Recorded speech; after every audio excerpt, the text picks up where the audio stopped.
Last time, we continued our journey south and started building the wilderness beyond the Heartlands, but today we're heading back north, to a village we visited quite a few times already, Hogstead. When I first finished Hogstead, the village itself felt complete, but the more I came back here, the more I noticed that something was still missing.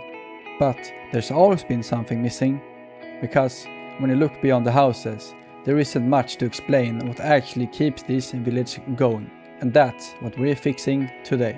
Hello, welcome to Chicago's Minecraft series, episode 18, The Fields of Hogstead. When I first started planning this, I didn't want to cover the whole area in crop fields. I always imagined Hogstead as one of the livestock centers of the Heartlands, a place where cattle, sheep, horses and other animals are raised before being traded to places like Dragoville. In return, the village receives many of the crops it doesn't produce itself. I've always liked the idea that no settlement can provide everything. It's impossible, the agriculture just doesn't work in all the areas. So, it gives every village a reason to exist, and every road a reason to be traveled. So instead of building one giant farm, I wanted to create a working landscape with different areas serving different purposes. And since I already knew what I wanted this place to become, it was time to get everything I needed. Wood, stone, fences, and plenty of smaller materials.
But while planning the barn, I realized there was something I wanted to try.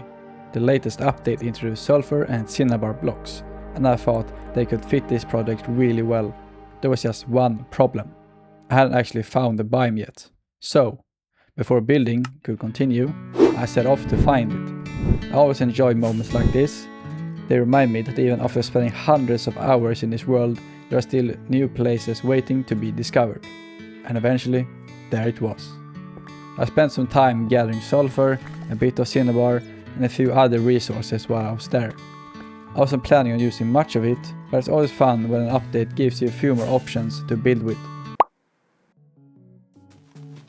With the layout planned, I could finally start giving the area some structure. I started by laying out different paddocks, giving each part of the farm its own little purpose.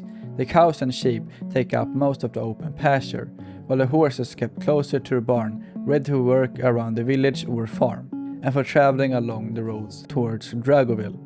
Further along I made room for the pigs, with a smaller chicken coop tucked away nearby in another pen. I don't want the whole thing to feel too organized, like it had all been planned and built all at once, so I let the fences and paths break things up a little, with the different areas flowing into each other. By this point, the empty space around Hogstead was finally starting to feel like a farm. And with the paddocks in place, I could finally start on the main building.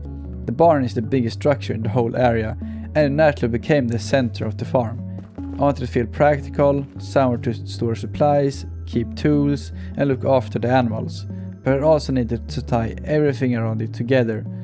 And once the barn was standing, the whole layout started making a lot more sense. What I started as a few fenced-off areas was finally beginning to look like a working farm. With the main structures finally in place, it was time for my favorite part of almost every project, the little details. Because a working farm isn't just made up of barns and fences, it's all small things in between that make it feel like people actually live here. So I start adding the details that slowly build that atmosphere. A tree to soften the landscape around the barn and also to cover up a pretty huge blank wall.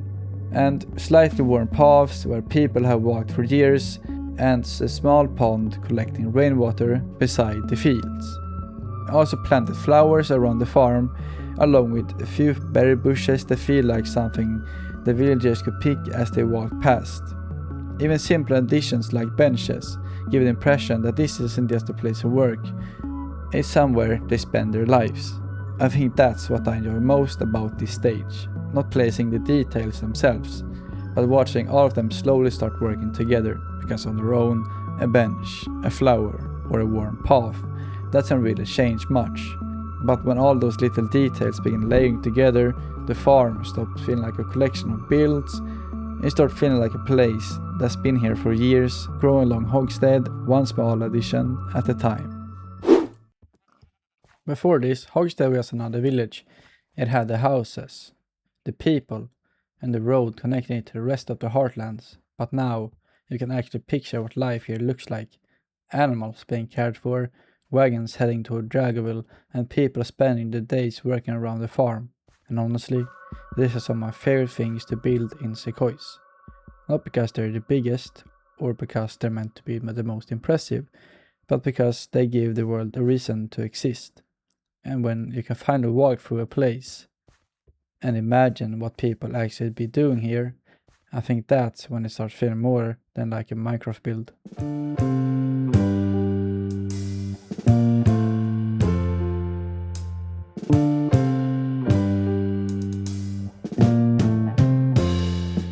Looking back at Hogstead now, I think this was the missing piece. The village itself has been here for a long time, but adding the farmland finally connects everything together. It gives the people living here something to do, it gives the village a stronger purpose, and it makes the journey between Hogstead and the rest of the Heartlands feel more meaningful. When the Hogstead finally complete, we can continue our journey toward the next part of Sequoias, because further south, beyond the forest and the fields, Greenhollow is waiting. As always, I wish you all the best and see you soon.